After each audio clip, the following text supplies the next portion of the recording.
Today, May 5th, is the birthday of Soren Abbey Kierkegaard, the Danish author, philosopher, and theologian.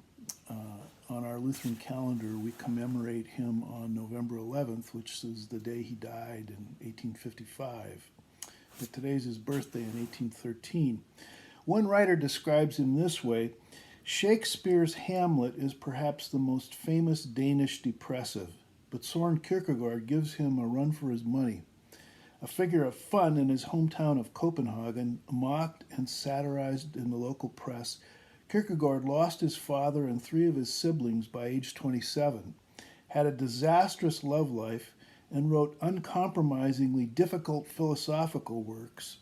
So it's not surprising that he's an outsized but rather remote figure in the popular cultural imagination. I might add that he was also raised and educated as a Lutheran, but more about that later.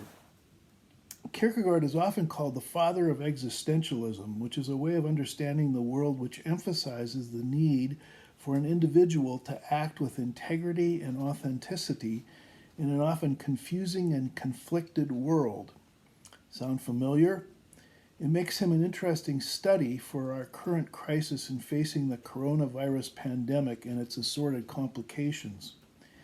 We are currently living through a time in which, as poet May Sarton writes, one must think like a hero to behave like a merely decent human being.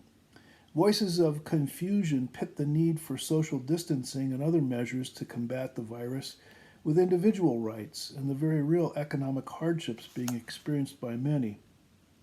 For now, the best wisdom seems to call for us to look out and care for one another by helping out wherever we can, even as we keep our physical distance from one another. For some of us, that's easier than for others. I spoke with a friend the other day, and I asked her how she was doing. She said, "I'm the extrovert in the family, and I'm going nuts. But my husband is an introvert, and he couldn't be happier." Sometimes it takes a crisis to discover things about ourselves or our partners that we might not otherwise know. Not all of it is beautiful, of course, but some of it is. I have no idea how Kierkegaard might advise us during the current situation. What does it mean to act with integrity and authenticity, or to behave like a merely decent human being in the midst of a pandemic? For such wisdom, we might look to another famous Lutheran for counsel. Here's what Martin Luther had to say when faced with a plague that was wreaking havoc on the people of northern Germany, including his town of Wittenberg. In a letter to a friend in 1527, he advised the following: "I shall ask God to mercifully protect us, then I shall fumigate, help purify the air, administer medicine and take it. I shall avoid places and persons where my presence is not needed, in order not to become contaminated and thus perchance inflict and pollute others, and so cause their death as a result of my negligence.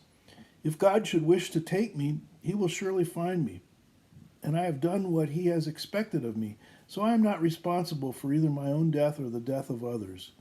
If my neighbor needs me, however, I shall not avoid place or person, but will go freely as stated above. See, this is such a God-fearing faith because it is neither brash nor foolhardy and does not tempt God. May such a faith guide our actions during these challenging times." Here's a prayer from Evangelical Lutheran Worship, our hymn book, for the chronically ill and those who support them. Loving God, your heart overflows with compassion for your whole creation. Pour out your Spirit on all people living with illness for which there is no cure, as well as their families and loved ones. Help them to know that you claim them as your own and deliver them from fear and pain, for the sake of Jesus Christ, our healer and Lord. Amen.